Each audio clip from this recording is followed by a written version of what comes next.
ધોરણ 6 પ્રકરણ 12 નકશો સમજીએ. પ્રવાસીઓ ગુજરાતના જુદા જુદા પ્રવાસન સ્થળો જેવા કે સોમનાથ, દ્વારકા, તરણેતર, અંબાજી, ધોરડો, સાપુતારા વગેરે સ્થળોની મુલાકાત લે છે. તેઓ આ પ્રવાસન સ્થળોના ભૌગોલિક વિસ્તારથી અજાણ હોવા છતાં પોતે નિશ્ચિત કરેલ સ્થળો સુધી ખૂબ જ સરળતાથી પહોંચી જાય છે. તેનું કારણ શું? કારણ માત્ર એટલું જ કે તેમની પાસે પ્રવાસન સ્થળો દર્શાવતો નકશો હોય છે. તેઓ નકશા વાંચન દ્વારા પોતાના પ્રવાસન સ્થળ અંગેની માહિતી પ્રાપ્ત કરી શકે છે. વર્તમાન સમયમાં પ્રવાસ ઉપરાંત બીજા અનેક પ્રકારના હેતુઓ માટે નકશા ખૂબ જ ઉપયોગી બની ગયા છે. આજે તો વિજ્ઞાન અને ટેકનોલોજીના યુગમાં જીપીએસ એટલે કે ગ્લોબલ પોઝિશન સિસ્ટમની મદદથી તમે વિશ્વના કોઈ પણ સ્થળે સ્વયં પહોંચી શકો છો. આપણે આ પ્રકરણમાં નકશા વિશે સમજ મેળવીએ. પૃથ્વીનો ગોળો પૃથ્વીનો અભ્યાસ કરવા માટે ઉપયોગી છે, પણ જ્યારે પૃથ્વીના કોઈ એક ખંડ, દેશ, રાજ્ય, જિલ્લા, તાલુકા, શહેર કે ગામનો અભ્યાસ કરવા માટે નકશો વધારે ઉપયોગી છે. નકશા શબ્દનો અંગ્રેજી પર્યાય મેપ છે. મૂળ લેટિન ભાષાનો શબ્દ મેપા મુન્ડી ઉપરથી અપભ્રંશ થઈને મેપ બન્યો છે. તેનો અર્થ હાથમાં રાખી શકાય તેવો કાપડનો ટુકડો એવો થાય છે. સામાન્ય અર્થમાં નકશો પૃથ્વીની સપાટી અથવા તેના કોઈ એક ભાગના સપાટ કાગળ પરના આલેખનને નકશો કહેવાય છે. મોટો વિસ્તાર ધરાવતા પ્રદેશની ઘણી બધી વિગતોને નકશામાં સમાવેશ કરી શકાય છે. નકશા પોથીના નકશા એટલાસ મેપ પૃથ્વી અથવા તેના વિશાળ ભાગની બહુવિધ વિગતો દર્શાવતા નકશાના સમૂહને નકશા પોથી કહે છે. તેમાં રાજકીય, વહીવટી, પ્રાકૃતિક અને સાંસ્કૃતિક વિગતો દર્શાવેલ હોય છે. નકશાની મદદથી જે તે પ્રદેશની સંપૂર્ણ વિગતો જાણી શકાય છે. નકશા વિવિધ પ્રદેશની મહત્વની વિગતો જેવી કે પ્રાકૃતિક, પર્વત, ઉચ્ચ પ્રદેશ, મેદાન, નદી, સરોવર વગેરે અને સાંસ્કૃતિક, પરિવહન, ઉદ્યોગો, ખેતી, સિંચાઈ વગેરે દર્શાવે છે. નકશાના પ્રકાર. નકશાના મુખ્ય બે પ્રકાર છે: હેતુ આધારિત નકશા અને માપ પ્રમાણે નકશા. 1. હેતુઓ આધારિત નકશા થીમેટિક મેપ. આ પ્રકારના નકશા જરૂરિયાત પ્રમાણેની વિગતોના આધારે તૈયાર કરવામાં આવે છે. હેતુ આધારે તૈયાર થતા નકશાને તેમાં દર્શાવતી પ્રાકૃતિક અને સાંસ્કૃતિક વિગતોના આધારે મુખ્ય બે વિભાગમાં વર્ગીકૃત કરવામાં આવે છે. એ. પ્રાકૃતિક નકશા. બી. સાંસ્કૃતિક નકશા. એ. પ્રાકૃતિક નકશા ફિઝિકલ મેપ. કુદરત નિર્મિત વિગતોનું આલેખન કરતા નકશાઓને પ્રાકૃતિક નકશા કહે છે. પ્રાકૃતિક નકશામાં પૃથ્વીના પ્રાકૃતિક ભૂમિ સ્વરૂપો જેમ કે પર્વત, ઉચ્ચ પ્રદેશ, મેદાન, નદીઓ, મહાસાગરો વગેરે દર્શાવવામાં આવે છે. વન્ય પ્રાણીઓ, વનસ્પતિ, જંગલો, ખનિજ વગેરેનું વિવરણ દર્શાવતા નકશાઓ પ્રાકૃતિક નકશાના ભાગ છે. 1. ભૂપૃષ્ઠના નકશા. આ નકશામાં પર્વતો, ઉચ્ચ પ્રદેશો, મેદાનો, જળ પરિવાહ વગેરે દર્શાવેલ હોય છે. 2. હવામાન કે આબોહવાના નકશા. સ્થળ કે પ્રદેશના હવામાન આબોહવાના તત્વો, તાપમાન, વરસાદ, પવનો વગેરેની માહિતી દર્શાવે છે. 3. ખગોળીય નકશા. ગ્રહો, ઉપગ્રહો, આકાશગંગા, નક્ષત્રો વગેરે અવકાશી પદાર્થોની માહિતી આપતા નકશા ખગોળીય નકશા કહે છે. બી. સાંસ્કૃતિક નકશા. માનવ સર્જિત વિગતોનું આલેખન કરતા નકશાને સાંસ્કૃતિક નકશા કહે છે. આ નકશામાં માનવીની વિવિધ પ્રવૃત્તિઓનો નિર્દેશ કરેલ હોય છે. રાજ્યનો નકશો, ખેતી, વસ્તી, પરિવહનના નકશા સાંસ્કૃતિક નકશાના ઉદાહરણ છે. એક, રાજકીય નકશા, ખંડ, દેશ, સ્થાનિક વહીવટીતંત્ર તથા તેની સરહદોની માહિતી આપતા નકશા રાજકીય નકશા કહે છે. 2, ઔદ્યોગિક નકશા, ઔદ્યોગિક ક્ષેત્રો, ઉદ્યોગોનો તબક્કાવાર ઇતિહાસ, ઉત્પાદન વગેરેની માહિતી ઔદ્યોગિક નકશાઓમાં આપવામાં આવે છે. 3, ઐતિહાસિક નકશા, પ્રાદેશિક કે રાષ્ટ્રીય વહીવટી તંત્રનો ઇતિહાસ દર્શાવતા નકશા ઐતિહાસિક નકશા કહે છે. આ સિવાય માપ પ્રમાણે પણ 2 પ્રકાર છે. 2, માપ આધારે નકશાના પ્રકાર.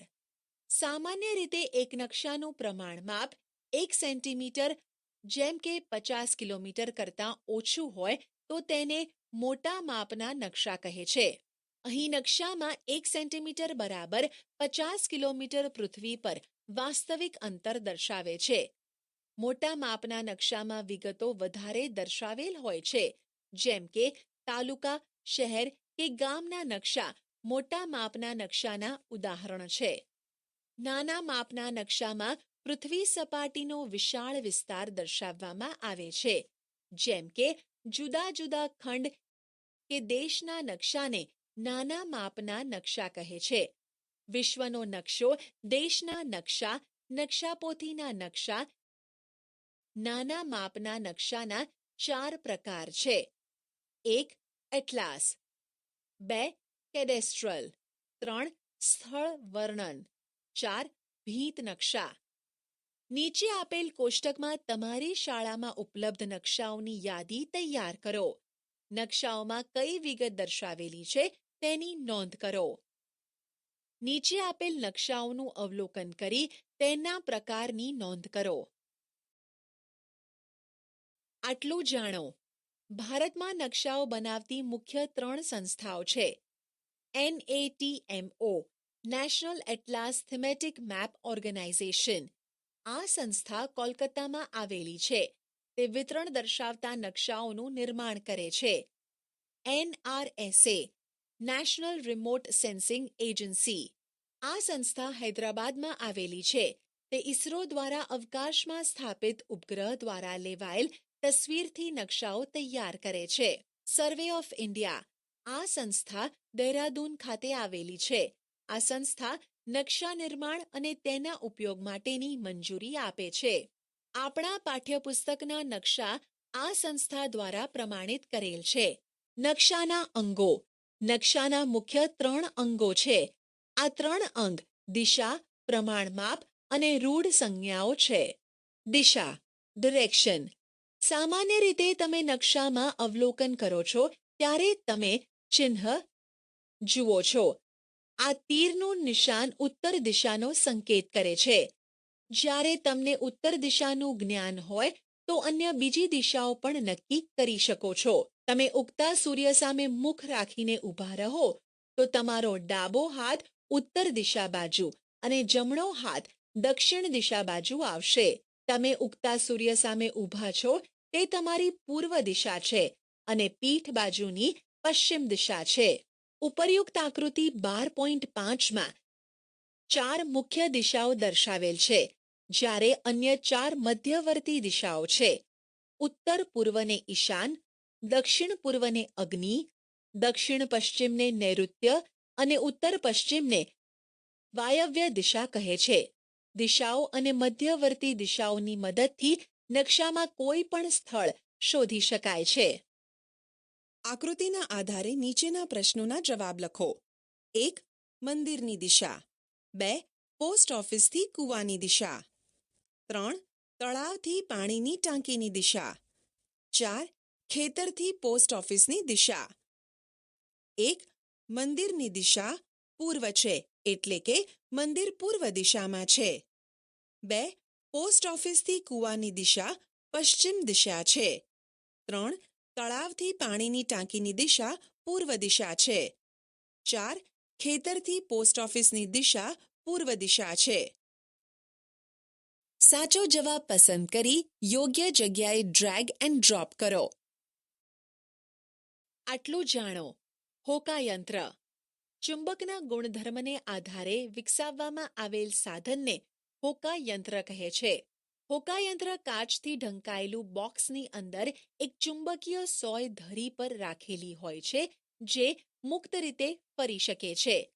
સોય ઉપર N અને S દર્શાવેલ હોય છે. હોકાયંત્રનો ઉપયોગ વહાણ, સ્ટીમર, સબમરીન, વિમાન વગેરેમાં દિશા નિર્ધારણ માટે થાય છે. હોકાયંત્રની સોય હંમેશા ઉત્તર દક્ષિણ દિશા તરફ જ શા માટે હોય છે? પ્રમાણ માપ સ્કેલ. પૃથ્વી ઉપરના કોઈ પણ બે સ્થળ વચ્ચેનું અંતર અને તે બંને સ્થળોના નકશા ઉપરના અંતર વચ્ચેના ગુણોત્તરને પ્રમાણ માપ કહે છે. પ્રમાણ માપ 1 સેન્ટીમીટર જેમ 100 કિલોમીટર હોય, એટલે કે નકશામાં દર્શાવેલ 1 સેન્ટીમીટર વાસ્તવિક પૃથ્વી પરનું અંતર 100 કિલોમીટર છે. અંતર દોરી કે માપપટ્ટીની મદદથી શોધી શકાય છે. રૂઢ સંજ્ઞાઓ કન્વેન્શનલ સાયન્સ. વિદ્યાર્થી મિત્રો, તમે ઘરેથી શાળાએ આવો છો ત્યારે કેટલાક વિશિષ્ટ ચિહ્નો કે પ્રતીકોનું અવલોકન કર્યું હશે. નીચે આપેલ કોષ્ટકમાં તમે જોયેલા ચિહ્નો દોરો અને તેની વર્ગખંડમાં ચર્ચા કરો. નકશામાં જુદી જુદી પ્રાકૃતિક અને સાંસ્કૃતિક વિગતો દર્શાવવા કેટલાક વિશિષ્ટ ચિહ્નોનો ઉપયોગ થાય છે. તેને રૂઢ સંજ્ઞાઓ કહે છે. નકશામાં રૂઢ સંજ્ઞાઓ દર્શાવવા માટે નિશ્ચિત અક્ષરો, છાયાપ્રકાશ, રંગો, ચિત્રો અને રેખાઓનો ઉપયોગ કરવામાં આવે છે. આ રૂઢ સંજ્ઞાઓની મદદથી પ્રાકૃતિક અને સાંસ્કૃતિક વિગતો સરળતાથી દર્શાવી શકાય છે. નકશાની રૂઢ સંજ્ઞાઓની ભાષા કે ચિહ્નો સરળ અને સર્વમાન્ય ભાષા છે. આ ચિહ્નો સંદર્ભે આંતરરાષ્ટ્રીય સમજૂતી હોવાથી નકશાઓમાં રૂઢ સંજ્ઞાઓનો ઉપયોગ થાય છે. નીચે આપેલ કોષ્ટકમાં રૂઢ સંજ્ઞાઓનું અવલોકન કરો અને તમારા શિક્ષકની મદદથી સમજો. ચિહ્નો ઉપરાંત નકશામાં જુદા જુદા રંગ અને રંગ સ્તરથી વિભિન્ન પ્રાકૃતિક અને સાંસ્કૃતિક વિગતો દર્શાવી શકાય છે. નીચે આપેલ કોષ્ટકમાં પ્રાકૃતિક અને સાંસ્કૃતિક વિગતોને રંગ વડે દર્શાવેલ છે. ભૂમિ સ્વરૂપ કથ્થઈ, બદામી. જળ સ્વરૂપ વાદળી. વનસ્પતિ પ્રદેશ લીલો. રેલ માર્ગ કાળો. જમીન માર્ગ લાલ. ખેતી પીળો. સાચો જવાબ પસંદ કરી યોગ્ય જગ્યાએ. ભારતનું સ્થાન. ભારત એક વિશાળ ભૂમિભાગ છે. ભારત દેશ પૃથ્વી પર ઉત્તર પૂર્વ ગોળાર્ધમાં આવેલ છે. ભારત એશિયા ખંડમાં દક્ષિણ ભાગમાં આવેલો છે. ભારતની ઉત્તરે હિમાલય પર્વતમાળા આવેલી છે. પૂર્વ દિશાએ બંગાળનો ઉપસાગર અને પશ્ચિમ દિશાએ અરબ સાગર આવેલો છે. ભારતનો મુખ્ય ભૂમિખંડનો વિસ્તાર 8 ડિગ્રી 4 થી 37 ડિગ્રી 6 ઉત્તર અક્ષાંશ અને 67 ડિગ્રી 7 થી 97 ડિગ્રી 25 પૂર્વ રેખાંશ વૃત્ત વચ્ચે આવેલો છે. ભારતના લગભગ મધ્યમાંથી કર્કવૃત્ત પસાર થાય છે. વર્તમાન સમયમાં ભારતને વહીવટી સરળતા માટે 29 રાજ્યો, 6 કેન્દ્રશાસિત પ્રદેશ અને એક રાષ્ટ્રીય રાજધાની પ્રદેશમાં વહેંચવામાં આવેલ છે.